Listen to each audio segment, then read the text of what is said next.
நீங்கள் என் அன்பு பிள்ளைகளே, உங்களுக்கிடத்திலே உங்கள் உடன் பிறந்தவன் கேட்கிறேன், பொழுதுபோக்கு தளத்தில் இல்லாது போராட்ட களத்தில் உங்களுக்கான தலைவனை தேடுங்கள். காத்தடிக்கிற திசையெல்லாம் பறந்து போகிற பதறாக இல்லாமல் புயலே அடித்தாலும் அதே இடத்தில் கிடக்கிற வீரியமிக்க நெல்மணிகளாக இருங்கள். ஆங்கிலத்திலே 20 விழுக்காட்டு சொற்களை நம் தமிழ் கடன் கொடுத்திருக்கிறது. உலகில் எந்த மொழியின் துணையுமின்றி தனித்து இயங்கக்கூடிய உயர் தனிச்ச மொழி ஒரே மொழி உலகிலே உன்மொழி என் மொழி தமிழ். எல்லா மொழிகளிலும் இது மைக்கு தான், நம்முடைய மொழியிலே இது ஒளி வாங்கி, எல்லா மொழியிலும் இது ஸ்பீக்கர், நம்முடைய மொழியிலே ஒளி பெருக்கி, எல்லா மொழியிலும் இது லைட், நம்முடைய மொழியிலே இது விளக்கு, எல்லா மொழியிலும் அது சேர், நமக்கு நாற்காலி, எல்லா மொழியிலும் அது லேப்டாப், நமக்கு மடிக்கணினி. எந்த மொழியின் துணையின்றி தனித்து இயங்கக்கூடிய உலகில் ஒரு மொழி உண்டென்றால் அது நம்முயிர் தமிழ் என்பதை என்னிலும் இளைய என் தம்பிதங்கள் அறிந்து கொள்ள வேண்டும். உன்னுடைய கொள் அவனுடைய கில், உன்னுடைய உடன் அவனுடைய எஸ்போர்ட் சடன், உன்னுடைய பேச்சு அவர் எஸ்போர்ட் ஸ்பீச், உன்னுடைய பஞ்சு ஒரு எஸ்போர்ட் ஸ்பாஞ்சு,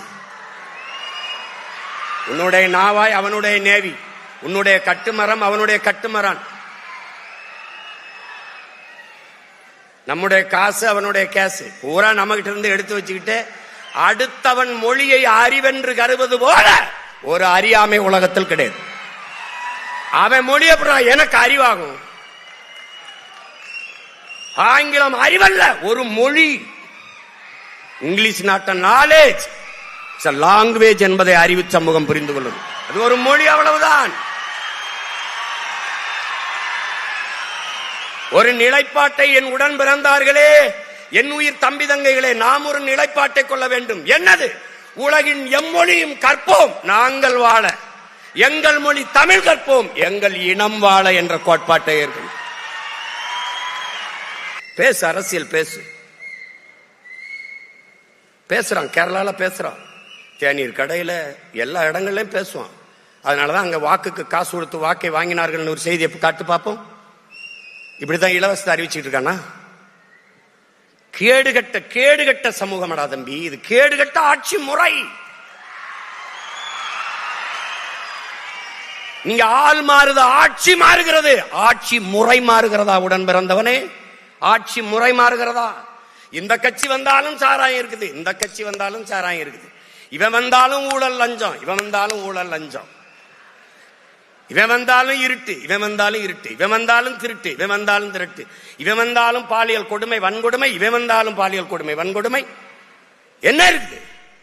ஆள் மாறுது, ஆட்சி முறை மாறுகிறதா? ஆட்சி முறை மாறணும். அறிவு சமூகம் சிந்திக்கணும். விழிப்புணர்வு தான் விடுதலையின் முதல் படி, முதல் அதப்படி. எங்க விழிப்புணர்வு? உனக்கு சேவை செய்ய வருகிறவன் எதற்காக வாக்குக்கு காசு தருகிறான்? வாக்குக்கு காசு கொடுக்கிற அந்த இடத்திலே ஊழல் லஞ்சத்திற்கான விதை ஊண்டப்படுகிறது என்பதை நீ சிந்தித்தான் அதான்டா விழிப்புணர்வு, அதான்டா விழிப்புணர்வு. ஒரு முதலாளி முதலீடு செய்கிறான், ஒரு தொகுதிக்கு 15 கோடி 20 கோடி முதலீடு செய்கிறான் என்றால் மக்கள் சேவைக்கா லாப தேவைக்கா?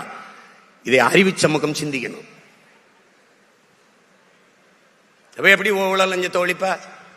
எப்படி ஒழிப்ப? நீ நோட்டை வாங்கிட்டு ஓட்ட வைக்கிற, அவன் அந்த ஓட்டை வாங்கிட்டு நாட்டை வைக்கிறான், அவ்வளவுதான்.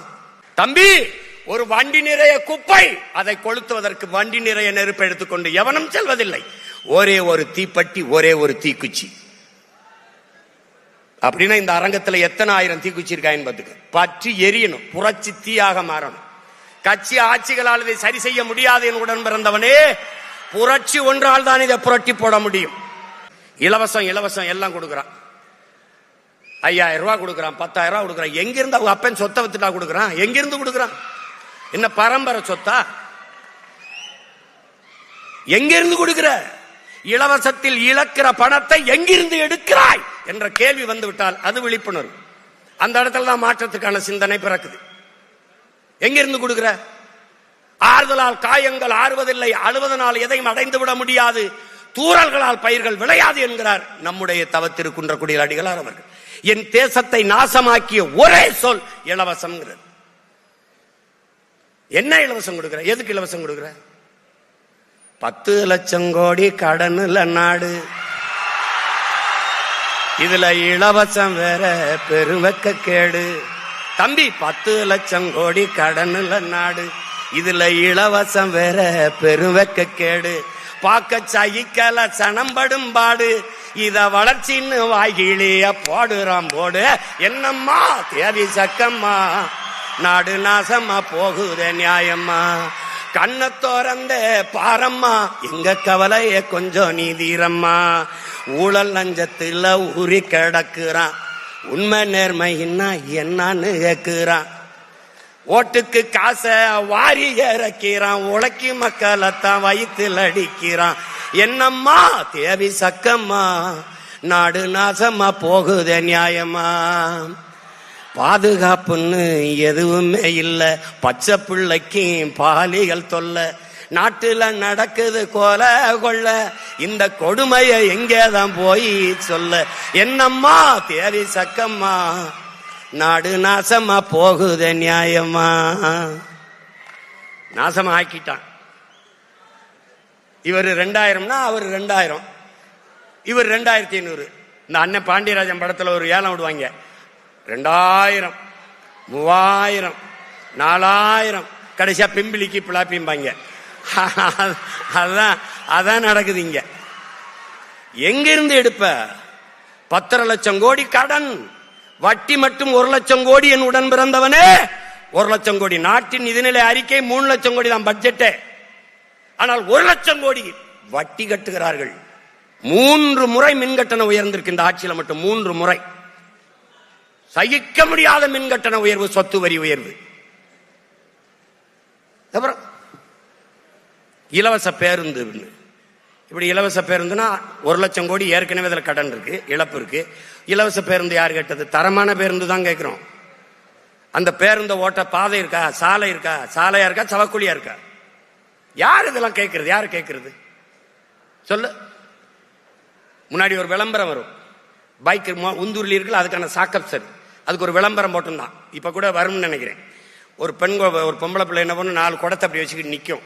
அவன் ஒருத்த மோட்டர் சைக்கிள் இப்படி வருவான், உந்தூரில் வருவான். வந்தவொடனே கையை காட்டும், ஏத்திக்கிடுவான், குடத்தை பிடிச்சுக்கிறோம். அதாவது குண்டும் குழியுமா இருக்கிற பாதையில கூட கீழே விழாம அந்த அப்படி அப்படி குதிங்க குளிங்க அழகா போகுதுன்னு சாக்கப் சார் விளம்பரம். இப்ப நம்ம கிட்ட சொல்ற, பைத்தியக்கார பயல, பாதைய ரோட ஒழுங்கா போடுறா, ரோட ஒழுங்கா போடு. குண்டும் குழியுமா இருந்தா கூட பள்ளமேட்டுல கூட அப்படி விழவிடாம அந்த வண்டி போகுதுன்னு விளம்பரம். எப்படி இருக்கு? எங்கே போகுது இந்த நாடு? எங்க போகுது? 196 லட்சம் கோடி நம்ம நாடு, இந்திய நாடு பெற்றிருக்க கடன். பிறகு ஒவ்வொரு மாநிலமும் 10 லட்சம் 15 லட்சம் கோடிகளை பெற்றால் 500 கோடி கிட்ட வருது.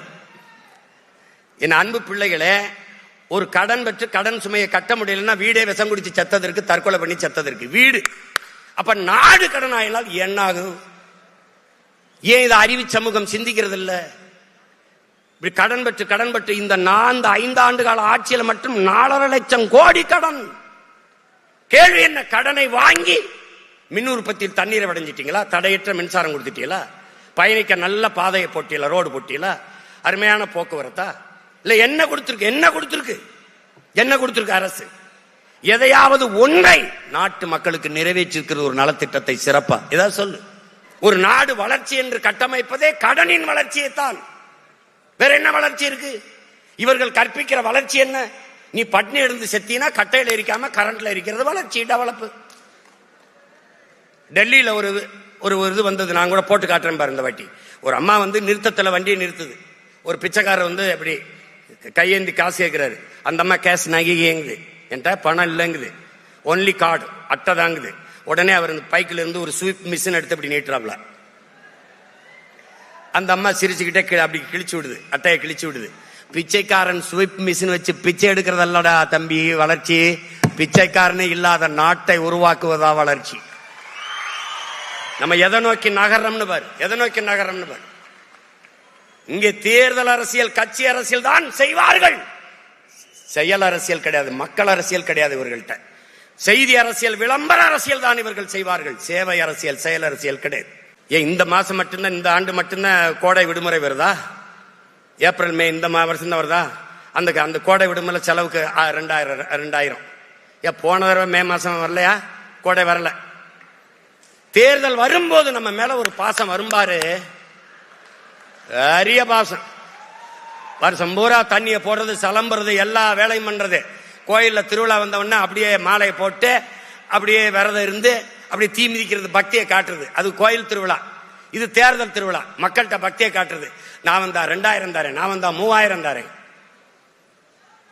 இங்க தங்கச்சி எல்லாம் பேசுறாங்க, கூட்டணி ஆட்சி, தனி எந்த ஆட்சியா இருந்தாலும் நல்ல ஆட்சியா இருக்கணும், அதுதாங்க முக்கியம். இத்தனை கட்சியை கூட்டி சேர்ந்துக்கிட்டு வர மகாராசா, நீ எதுக்கு ஓட்டு காசு கொடுக்குற? நீ தான் நல்ல ஆட்சி கொடுத்துட்டிய. நல்ல ஆட்சி கொடுத்தா நான் என் ஆட்சியின் சிறப்பை பார்த்து எனக்கு வாக்கு செலுத்துங்கன்னு கேட்க வேண்டியது என்ன? கேட்க மாட்டார்கள்.